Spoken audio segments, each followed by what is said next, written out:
আল্লাহ রাসূল সাল্লাল্লাহু আলাইহি ওয়াসাল্লামের একজন সাহাবী সহিহ মুসলিমে এসেছে, সাহাবীর নাম হচ্ছে রাবিআ। কি নাম?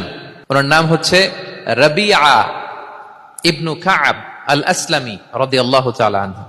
উনি বলেন, কুনতু আবিতু ইনদা রাসূলিল্লাহ, একবার আমি রাত্রিবেলা রাসূল সাল্লাল্লাহু আলাইহি ওয়াসাল্লামের সাথে ছিলাম, কোন এক কারণে রাসূলের সাথে রাত কাটিয়েছি।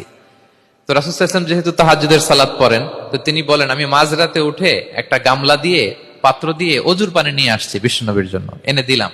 বিশ্বনবী এত খুশি হলেন, আমাকে বললেন, সাল, হে কাব, তোমার কি লাগবে চাও। উনি বললেন, আসআলুকা মুরাফাকাতাকা ফিল জান্নাহ।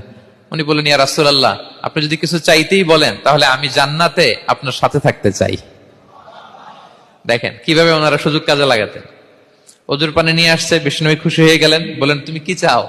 বলে, আসআলুকা মুরাফাকাতাকা ফিল জান্নাহ। বড়টাই চাইছে, ছোটখাটো জিনিস চাই নাই। নবী, হে, আমি জান্নাতে আপনার সাথী হতে চাই। বিষ্ণু বললেন, আওয়া গায়রা যালিক, আর কিছু চাও, অন্য কিছু লাগবে? বলতেছে, না, উরিদু যাক, শুধু এইটাই চাই।